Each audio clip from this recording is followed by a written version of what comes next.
indicated earlier, the strategic importance that they have in the sense of being studies that require data from multiple themes, and they really sort of test the extent to which you're able to do that integrated analysis. At the time, there were about 20,000 studies undertaken every year with an average cost of about 75,000. This is an average cost. Of course, they go from a few thousand to being very expensive. And the survey of these practitioners indicated that about 5% of the costs and about 8–10% of the time for each of these studies was finding the data. And sometimes you had to use whatever you were able to put your hands on, really at a suboptimal level. So the notion was that if we could remove these additional costs, then we would have saved something of the order of 100 to 200 million euros per annum. Yeah? So you can see that this alone by itself would almost have justified INSPIRE. Then we had some data from our colleagues from the UK, from what is now DEFRA, where they indicated that the cost of monitoring the environment in England and Wales was the order of 160 million per year. And we thought, well, most countries, because we're all under the European environmental umbrella, have similar duties. Okay, they may do them slightly differences, but we roughly all have to do the same things. And so in the absence of any other figure, we essentially extrapolated what was the cost for England and Wales to, at the time, it was the EU 15. And again, the evidence from our colleagues at the Environment Agency was that they had gone through a program of documenting their data with metadata, so really sort of setting their house in order in respect of the data that they used, and they identified a degree of improvement and a reduction in cost of about 10%. So again, by extrapolation, we came to this figure of about 100 million. So then we sort of had a little bit further evidence, particularly on cost related to staff and personnel across Europe. So we identified what was the estimated potential benefits in the environmental sector of implementing INSPIRE, which of course, and we were lucky enough that it turned out to be significantly greater than the estimated costs. We also know that this is a necessary but not sufficient condition. Yeah? You need the political will to move ahead, and I think it's a great satisfaction of all the people involved that political will was found and INSPIRE was adopted and approved. But clearly from a research perspective and also from a policy perspective, because every day in a way we have to justify the continuous investment in INSPIRE and related spatial data infrastructures, what do we know after 7 years? Yeah? So we said at the time we are making assumptions, they are clear and transparent so that we can go back after a few years' time and revise them if need be. So what do we know? Well, the good news is that since then a lot of work has taken place, particularly in terms of research in relation to methodologies, to studies.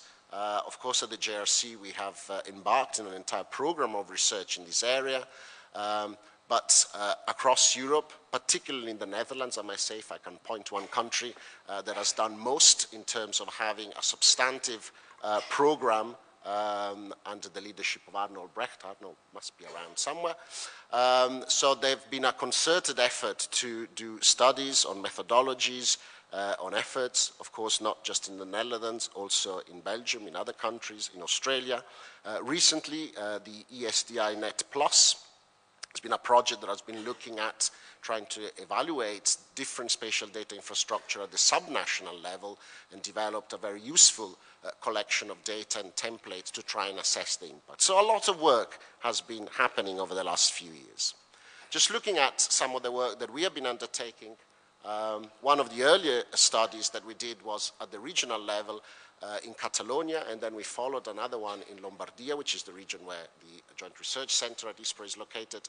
And the reason why we focused on the regional level is that when you're moving on to internet issues, it's very difficult sometimes to identify who are the real users.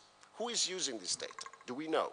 And unless we know who is using it, then it becomes extremely difficult to identify what benefits derived to them from this use.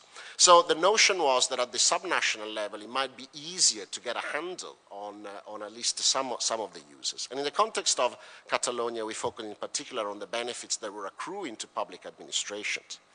And in that case, through a whole set of studies that were undertaken by the university in Barcelona, was that against an overall investment of just over 1.5 million over a 4-year period, they could identify some very impressive efficiency benefits in terms of hours that were saved by staff in the public administration to respond to the request coming from citizens, coming from businesses, coming from colleagues. And therefore, those benefits alone were essentially able to justify the investment that was made in less than a year. And I think that that was enormously impressive and has remained a landmark study. What was equally important was some of the less quantifiable social benefits. And in particular, there has been a lot of discussion for many years about the digital divide, the extent to which gaps that exist in knowledge and access to information can be sometimes potentially exacerbated by the development of technologies. And in this case, it was very clear that looking at particularly the local authorities, the very small local authorities in Catalonia, access and participation in the program of the spatial data infrastructure, which is called the IDEC in Catalonia, enabled them to provide the same quality of services to their citizens in very small towns that the people in Barcelona or other big metropolitan areas would enjoy. And this was an enormous, important social and political benefit. A clear example was, if you have to ask for a building permit. I know myself, I live in a small village, the local authority has one technician who is part-time. Okay? And so I need to find on Tuesdays or Thursday in the morning, I would have to take sort of leave of absence from my office to go and find this person to try and find out what can I build, or is there land available for building in this area. And that's a huge cost to me, because sometimes I wouldn't find the guy either, or I would be asked to go back after a week or two while he finds the paperwork. Of course, having access to all this information online means that, that level of service is vastly improved, even in small areas. And this was clearly an example of a very important social benefits. We also looked at another studies in the context of the region of Lombardia, and there what we tried to do was more to try to get a sense of the wider social benefits or economic benefits.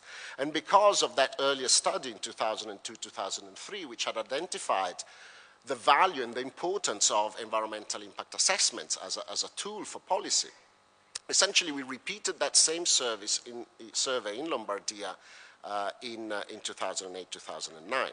Now, to give you a scale of the issues, that in that region, they do 350 studies per annum.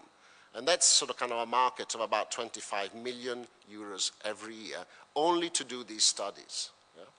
And again, we found that the kind of savings due to the spatial data infrastructure of the region in Lombardia would allow to save something of the order of 3 million euros a year to the private sector. Okay, because these are companies, these are consultants who are doing the studies for the developers. Yeah? So these are benefits that go to society at large, including the private sector. But what is also important, aside from the economic benefits, was the sense that the local authorities and the developers can negotiate on the basis of a shared understanding of the problem, because they're working on the same data. Yeah? And therefore, they can verify the assumptions of the assessments that are made by the developers. Yeah? And that is very, very important. So we thought that this was a very good angle to have a view of what is the fitness for purpose of our infrastructure, where are we. And so recently, we have redone the 2002 surveys across Europe. And we have identified this time that there's a lot more studies, so there were about 20,000 in 2002, there are now about 35,000, of course, because Europe has enlarged as well. The market is about 1 billion, and we have identified that essentially the same type of problems that were faced in 2002, I'm afraid, still exist. So that's why Aspire is important to be implemented. And again, those estimates of about 150 to 100 million euros that would be saved from better access to data, an assumption